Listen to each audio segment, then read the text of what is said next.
Welcome, everyone, to the Dubuqueristic Revival. This is episode 2 of our podcast, all about the Eucharistic Revival here in the Archdiocese of Dubuque. My name is Father Jacob Rouse, and I'm the pastor of Notre Dame Parish in Cresco, Iowa.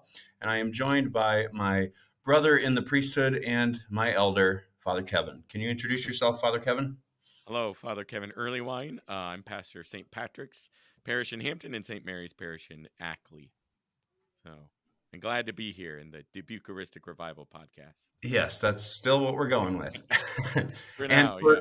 for this second episode, we have a guest, Matt Selby, who is a worker in the vineyard. And Matt, can you introduce yourself and a little bit about your position here in the Archdiocese? Sure, great to be with you. My name is Matt Selby. I am the Director of Adult and Marriage Formation for the Archdiocese of Dubuque. I've been in that role for about 6 years now. Previously worked at St. Joseph Catholic Church in Marion as the Director of Adult Faith Formation for 4 years. So I've been in the Archdiocese for just over 10. And my wife, Anna, and I have been married for 12 years, and we have 5 boys, 10 down to 3 months. So busy household. A lot of energy there. That's right. Good. And so, now, Matt, you didn't grow up Catholic, isn't that right? Even though you worked for the Archdiocese and worked at the parish. So part of where we ask you on is if you could share a little bit about your story, your journey as a non-Catholic Christian, like a little bit about background, what you were growing up, and then some of the conversion moments of that where you fell more deeply in love with Christ. Sure. I never would have imagined myself working for a Catholic archdiocese. Um, in fact, I said that I've been married for 12 years. I met my wife, Anna, when I was not Catholic. She was raised Catholic, but I was raised as an evangelical Protestant in the E Free Church. So, kind of non denominational evangelical was my upbringing. Hmm. Went to a small Bible college up in St. Paul, Minnesota. Studied theology there, and kind of took a journey eventually, much to the credit of my wife, as we met and dated and were engaged, to the Catholic Church eventually. But that was certainly not my upbringing. Had a very different experience growing up in an evangelical Protestant church. Hmm. So, in that tradition, I uh, assume you would have known and studied the Bible and the verses and the Gospels quite intently. Is that true? Yeah, I grew up. We read the Bible at home. Of course, heard Scripture at church. As part of Bible studies, part of youth group growing up. And I mentioned I went to a small Christian school. My degree was in biblical studies, so studied Wow. Scripture pretty formally as an undergraduate student, and got a lot of exposure and really good foundation, good background in the Bible. Mhm. Yeah. And Matt, didn't you also, I remember part of your story, didn't you serve as a missionary at some point too, to like another country somewhere for a time, evangelizing folks and such? Yeah, so I was just out of college. My first full-time job out of college Hmm. was I was a full-time missionary working in the Middle East. Oh, So wow. I was for 2 years working with an organization that would do short-term mission trips all over the world, but my focus was on the Middle East. Hmm. And so I would lead teams of Americans over for like 10 to 12 days to countries like Jordan and Syria and Lebanon and Hmm. Egypt and Iraq and Israel. And we would evangelize in a lot of different forms, but we'd be working amongst various populations, and we'd be doing some humanitarian aid. But our goal was always just to share the love of Jesus Hmm. with the people we would encounter, and to spread the gospel and help people to come to know Christ. Hmm. While you were doing that, I mean, we're all called to be missionaries, but you were actually by title and employment and by baptism a missionary. Did you have any thought, even in the back of your head, of the different denominations, the different churches, or even specifically the Catholic Church at that point in your life? Yeah, so I would say I was raised implicitly anti-Catholic. It Hmm. wasn't like explicit in my Hmm. family growing up or in my experience, but even in college, there was just an anti-Catholic bent amongst the Hmm. school I went to, the studies I was doing. I mean, there were a handful of Catholic students, but most of them ended up unfortunately leaving the practice of the Catholic faith Mhm. through their experience at that school. And then when I became a missionary, I remember actually my first missions trip, I was in training. And one of the things they trained me how to do was how to evangelize Catholics. Oh, Because, wow. even in these countries in the Middle East, for example, that training trip was to Israel, and there's a decent number of Catholics who Mhm. live in Israel. And obviously, there's a historical presence of the Catholic Church and the Orthodox Church, all these historical holy sites that we go to. It's either a Catholic Church or it's an Orthodox Church typically. And so definitely an exposure through going over to that part of the world to more of the historical church and ancient churches, the ancient Catholic Church, ancient Orthodox churches. But our perception, our approach was that Catholics need to be evangelized and converted to the true form of Christianity. So that was my viewpoint. Catholics need to Mhm. come see the light and come to Jesus and then leave the Catholic Church and become Mhm. Protestant. So I was trained, these are the verses that you use with Catholics to show them that they need to be born again and they need to Mhm. accept Jesus as their Lord and Savior, all those types of things. That was my mindset. That was the approach we would take. So I'm very curious about that. What just a little more just about that perception of Catholicism. Like, was there did you guys ever talk about like what was some of the, I guess, the particular teachings of Catholicism that were seen as problematic or seen as anti-gospel um or just, yeah, or whatever. If you could say a little more about that. I'm just always very curious, Mhm. like what is it, what was that, like, that it inspired the view that they thought Catholics needed to be evangelized and didn't have the full gospel. Sure. So I probably had all of the typical misperceptions and Mhm. typical stereotypes of the Catholic Church. So, Mhm. a big thing was believing that Catholics think they need to earn their salvation, and the Mhm. Catholic Church teaches that it's all works based. Um, the saints, Mary and the saints, a big thing.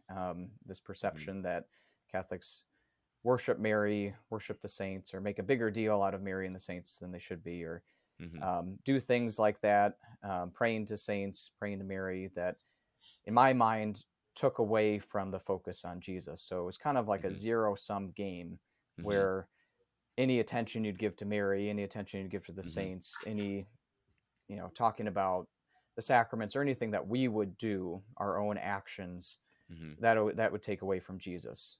Mhm. Um, my perception was, that was kind of our view of salvation was it's all the work of God and we're just recipients. Mhm. Um, and I thought that the Catholic view was kind of flipped on its head. That's all our work, and Mhm. that we're focusing on human action, and that takes away Mhm. from Jesus's work of redemption on the cross and through his resurrection. So those are big things. I mean, there's more, from the papacy to the Eucharist Mhm. itself that I had a lot of different misperceptions about what the church teaches, what it believes, and just thought it was unbiblical. Mhm. But Huh. I found that I was wrong. I was very surprised that I found that it actually is very biblical and very That's true. that's fascinating. You say that you believed that Catholics thought we had to earn our salvation. We actually had uh, back in our past heresy called Pelagianism, which Mhm. talks about how it's all our work and we have to do it ourselves. And I think actually I'm a recovering Pelagian actually myself, thinking that I have to do it all myself, my ego, my hard work. But I mean, really, it's all grace and it's all Christ. All Mhm. that to say, you had quite a view or a lens you were viewing the Catholic Church through. And just as someone who's raised either Democrat or Republican or a Bears fan or a Packers fan, and they come to see either both sides being valid or coming to the other side, what was, if there was one point or a series of points in your life that you kind of had your eyes opened to the beauty of the Catholic Church? Sure. So I mentioned earlier that it was through my wife that I was exposed to the Mhm. Catholic faith. So Anna and I started dating. She was raised Catholic. She was actively practicing her Catholic faith and going to Mass, not only on Sundays, but oftentimes the daily Mass, going to adoration, just, very active in her faith. And, um, I thought when we started dating, I'm the Protestant missionary, I'll convert her. Mhm. And just like, that perception of Catholics see the light and then they become Protestant, Mm-hmm. I'd actually never heard of someone going the other direction. I knew tons of people who had fallen away from the Catholic faith and become Protestant, but I'd never heard of someone who was active in their Protestant faith becoming Catholic. Well, through my wife, I started being exposed to these things. I mean, she would recommend books like by Scott Hahn, so I started being exposed to people who had taken that journey Mm-hmm. into the Catholic Church, wrestling with their claims, with what they had wrestled with. And then I started actually experiencing Catholicism. I had all these perceptions about what Catholics believe and what Catholics do, but I'd never been to Mass before. I Mm-hmm. had never really studied in an intentional way Catholic teachings. And so now I was kind of forced to do that. I mean, Anna invited me to come to Mass with her, so I went to Mass with her. Um, my first Mass was June of 2010. I didn't realize it at the time, but ironically, it was on the feast of Corpus Christi. Um, Ah. Wow. and so that was my first experience of Catholic Mass, and it was at the Cathedral of St. Paul in St. Paul, Minnesota. This magnificent, beautiful old church with a very beautiful liturgy, and you know, I recognize the beauty to a certain extent, but I actually left that Mass pretty angry, pretty Mm. frustrated because I'd been raised Christian. I was a practicing Christian, and I felt totally lost in the Mass. I had no idea what was going on. You know, I didn't know what hymns they were singing, when to stand, when to sit, when to kneel, when what to say. I was used to everything up on a screen and just follow along, and this was totally foreign, totally new experience to me. So um, that was kind of initial exposure. I would say, because I was dating Anna, I had motivation to come back. So I didn't just walk away frustrated and angry. I kept coming back to Mass with her. Um, I started being exposed to things like Eucharistic adoration, other opportunities that she would invite me to. I started reading, started studying, honestly, to prove it wrong at first. I thought, Mm-hmm. well, let me study what the church actually teaches so that I can show Anna that it's wrong and I can talk her out of it and convince her to leave the church. Um, that was my perception. That was my approach, but it kind of backfired, so to speak, as far as I was. It was proven right. It was proven true, and I found the truth, beauty, and goodness of the Catholic faith, and a lot of that had to do with the Eucharist. Mm-hmm. So it was a journey over the course of kind of a concentrated year of really investigating, studying, and experiencing the faith. Mm-hmm. But there were a lot of things in the background that had led up to that year Mm-hmm. before I actually joined the church in 2011 at the Easter Vigil. Mm-hmm. Thank you. So, since we're in this, and the focus of this podcast is the Eucharist, and we're in this midst of Eucharistic revival, could you just say a little more, just like what were some of your perceptions of what Catholics believed about the Eucharist going into it, and maybe, and what was sort of your maybe some of what you perceived as your strongest arguments against the Eucharist, and then how were those overcome? What were kind of the on the flip side then? What was presented in some of the stuff you were studying that was most convincing to you about what Catholics taught about the Eucharist? Sure. So I knew that the Catholic Church taught about the real presence of Christ. I mean, I might not have known that terminology, but I knew that Mm-hmm. there was this belief that there was this change of the bread and wine into the body and blood of Christ. I probably had a more kind of literal understanding than a sacramental understanding. I didn't really have an understanding of sacraments. I didn't grow up with a sacramental theology or Mm-hmm. worldview. Um, I grew up in a church that maybe at most celebrated communion once a month. So it wasn't a regular part of our Sunday services. We Mm-hmm. believed it was just a symbol, a little wafer, a little cup of Mm-hmm. grape juice. So I didn't have, even as some others who are raised Protestant have maybe a more liturgical experience or more of a similar experience as far as the liturgy and regular communion every Sunday, even though it's not the real presence of Christ. It wasn't really emphasized in my upbringing. Mm-hmm. So I didn't really wrestle with that a lot until I was exposed to the Mass, until I was exposed to the Catholic Church. And then pretty early on in the process of wrestling with Catholic teachings, this became a crucial subject and it became very black and white for me. Um, I think one of the first Catholic books I ever read, shortly after I went to that first Mass, was Scott Hahn's The Lamb's Supper.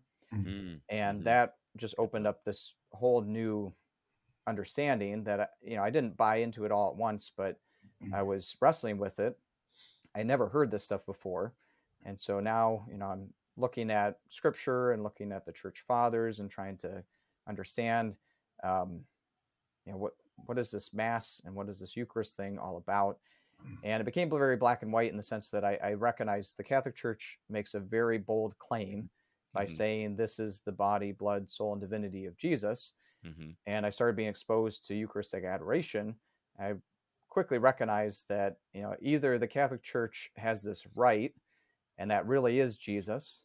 And Mm-hmm. if that's Jesus, I want to follow Jesus. So I want to be where Jesus is at, Mm-hmm. or it's not Jesus. And then I should continue to try to pull people away from the Catholic Church, because then Mm-hmm. they're just worshiping a piece of bread up there on the altar. Yeah, And absolutely. so that became kind of a very black and white sort of watershed Mm-hmm. topic for me in my discernment of my journey to the Catholic faith. Was, okay, either this is true and I need to become Catholic, or this is not, and I need to run away and take people with me away from the Catholic Church because they're Mm-hmm. worshiping just a piece of bread. Mm-hmm. Wow, I'm really glad you used the word wrestling. My namesake in the Old Testament, Jacob, wrestled with God or an angel or however you want to read it, and he had his hip broken. um, so what I think in our discussion here, this isn't about whether Protestants are right or wrong or which church or whatever. This is about Matt encountering the truth, or really Matt encountering a person. And what I think is cool is that your wife is a living, breathing person, and you can read as many books as you want about your wife or your children, or even about me or Father Kevin. But like, until you actually encounter a person, namely Jesus Christ, every person who meets Christ in the Gospels is never the same. Whether they run Mm-hmm. away or embrace Him, they're always different. Um, so it sounds like you read a lot of things and you know a lot of things, but you actually met the person of Jesus. Is that accurate? Yeah. I mean, I would say that I studied and prayed my way into the church. And when I say, the study part, I was looking at scriptures like John chapter 6. I was reading books like by Scott Hahn. I was looking at the church fathers. I say I prayed my way in the church. It really was that experience, that encounter of Jesus, most especially in the Eucharist, through going to Mass, but especially through Eucharistic adoration. I would say there's a few examples that I can give. Um, Mhm. One, before I even knew what Eucharistic adoration was, Anna had invited me to this young adult gathering where we did some service, and then we were invited. It was at a convent that also served, I think, as a care facility. So we were doing some service with the residents, and then we were invited into the chapel, and one of the nuns exposed the Blessed Sacrament. And all I knew was that this was this prayer service.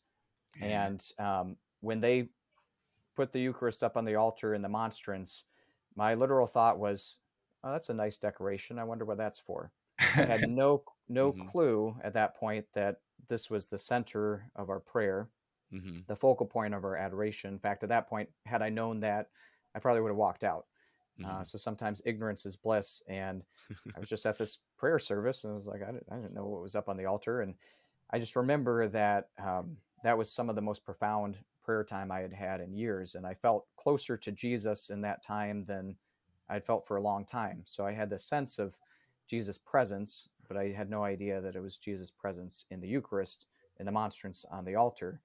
Um, and then I recall a few months after that, I've been going to Mass fairly regularly on Sundays with Anna, and just one Mass that we went to at I think it was at Holy Hill, a shrine in Wisconsin, Oh yeah, um, beautiful and place.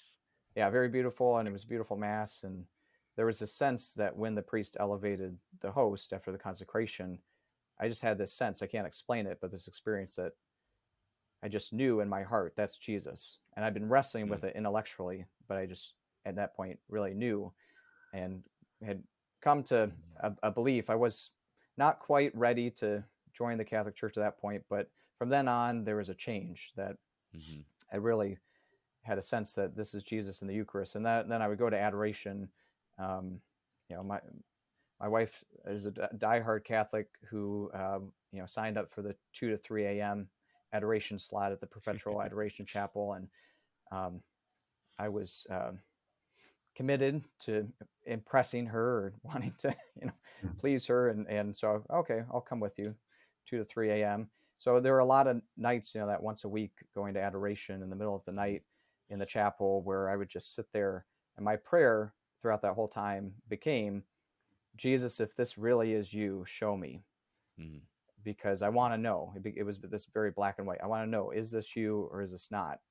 And over time, through those experiences I shared and other moments of encounter, he really did reveal that it is him, and that's what helped me, take the step to join the church. That's beautiful. It's him. Yeah. I just also want to add, I can very much empathize. I was born and raised Catholic, but I did not always believe in the real presence of the Eucharist. And a big part of that also involved a pretty girl inviting me to late night Eucharistic adoration. So there's something to that. So Yeah. I can empathize with that and relate. Mm-hmm. So I beautiful. I really like the black and white part that you mentioned, because it's very intellectual and we can understand it. But then at the same time, the dichotomy of the complicated step by step personal relationship day by day, because there's really no magic bullet. Like if we had a little note card of Bible quotes and church fathers references that we could make and just convince someone, but really it's a personal invitation from Christ, and it's a personal encounter with Him that has to be done based on the person's heart and mind over days, weeks, months, years. It's not a one and done thing. It's an ongoing journey. Last week, we talked about the Eucharist is the source and summit of our faith. But then Father Greg brought up that it's a mountain. We are going through life, scaling, climbing, and playing and adventuring all through that mountain. And I think you've done both of those. Mhm. Yeah. Yeah. It really was a journey of the head and the heart. Like I needed to be convinced intellectually. There's that part, but it wasn't that alone. Um, it was really encountering Jesus and my heart being convinced and drawn, and that yearning. Um, Actually, I remember in that process. So I was in RCIA, and it was Christmas, and I think we went to midnight mass, and it was literally midnight mass. Done at like 2 a.m. Um, and I just remember at that point, I had that yearning. I believed in the real presence of Christ in the Eucharist, and there was starting to be that desire to actually Mhm. receive Him in the Eucharist. Mhm. And honestly, I was kind of frustrated at that point, because I knew, it was a few months till the Easter Vigil. I wasn't 100% all in on becoming Catholic, but I was pretty all in on the Eucharist. Hmm. Um, and I just remember watching all these people going up to communion. And I'm like, I know they don't believe this. I know, I mean, they're just going through the motions, and I believe it, and I can't receive. Like Mhm. there was this kind of wrestling in my heart Mhm. of, I want to receive Jesus. I believe it. Seeing all these people that just take this for granted. And, there was this mixed emotions of it, this excitement, this desire, but also this kind of frustration over the reality of people taking the Eucharist for granted, when I had come Mhm. to this strong belief through Hmm. Mhm. a difficult process Mhm. of getting there. Along those lines, that might be a good segue into. So we are in this Eucharistic revival. The church in the United States has called for this movement of Eucharistic revival, exactly for, in some ways, exactly for that reason. Unfortunately, there are people of the church, born and raised Catholic, who don't believe it, don't understand it. They just go through the motions. That's what you do. You go to church, you receive your little wafer and sip of wine, and move on with your life, and not really understanding the fullness of what this is. Um, so I guess it's kind of a kind of, as we're kind of landing the plane here, as our country, as we're in this state of Eucharistic revival, Matt, just some thoughts on why you perceive this Eucharistic revival as important, and kind of, I guess, what would you want fellow people listening whether fellow Catholics or if there's any non-Catholic Christian brothers and sisters listening, to what would you want them to know about the Eucharist, Eucharistic revival? I guess what might be a takeaway thought you would want them to know.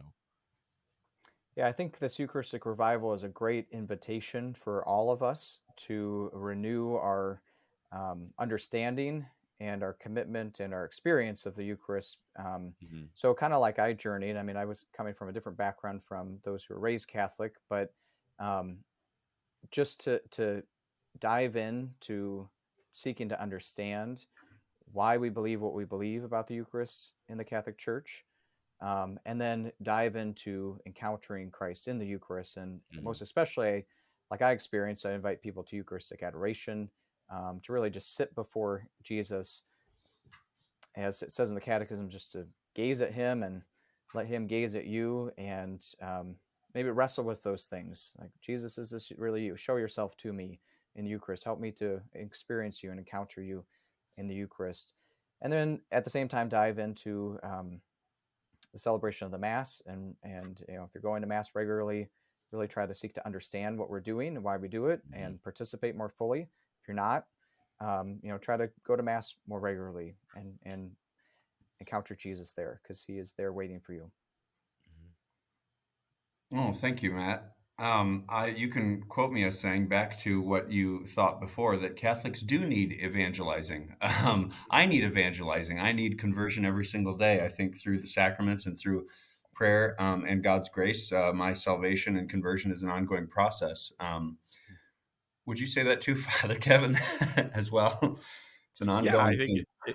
absolutely, in a certain sense, yeah, that's why we're calling for Eucharistic revival, but not evangelizing as in taking them away from the Catholic faith, but rather evangelizing in the sense in helping them understand more deeply what it is, how the gospel is present in what we do. Uh, Mhm. yeah, and like I shared a little bit last week, just for my own self, I was born and raised Catholic, but it wasn't until college that I came to encounter the gospel truth of Jesus being present in the Eucharist, and that literally changing the course of my life. Mhm. Hmm. Yeah. Do we have anything coming up that Catholics could participate in, or anything in the Eucharistic revival up on the agenda? Yes. Yeah. So there's various things around the diocese. First of all, I guess I didn't know if there's anything coming up that you, Matt, wanted to specifically plug or name, or anything in the Archdiocese that you knew of, or anything that you wanted to specifically name. Otherwise, I have a few things I can name here too. I keep hearing about the great things going on at parishes around the Hmm. archdiocese, so I would encourage people to check out their local parish or a neighboring parish to see what's going on, because a lot of parishes are running the USCCB's, I think it's called Jesus and the Eucharist series, or doing other things, or increasing Eucharistic adoration opportunities. So just to explore what your local parish or a neighboring parish is doing, to grow in your understanding and devotion to the Eucharist. Hmm. Yeah, so many things going on. We do have an Archdiocesan Eucharistic Revival website at dbqarch.org/Archdiocesan Eucharistic Revival that we try to update with various upcoming things. There are many events going on at parishes that aren't necessarily up there. So, as Matt said, certainly check out your local parishes and your area parishes. Um, but a couple of things coming up. I know we have in November 4th, there's a Eucharistic Adoration, Praise, and Worship Night at St. Patrick's Parish in Cedar Rapids. That'll go on November 4th and December 2nd. Also, our own local traveling speaker, Anthony Digman of Dyersville, he will be in the Macokota Parish Cluster in December. So it's Macokota, Preston, and Otter Creek. It's Sunday, December 10th through Tuesday, December 12th. He will be giving talks 3 nights in a row on Eucharistic Revival. Those talks are at 6:30 on those various nights. So those are some things coming up. As was said, I know there's many more things I've heard of that aren't necessarily on here. So check those out, and we will try to keep you up to date. Lastly, we'll be coming out with more of these Eucharistic Revival podcast episodes. We'll try every couple of weeks or so. They'll be posting a new one. So be looking out for those on your various places where you can find podcasts, as well as you can find them on the Archdiocese of Dubuque website. We will get them posted. Um, and yeah, anything else? We are now on iTunes. No, what's it called? Apple Podcasts, Yeah. Google Podcasts, and Spotify.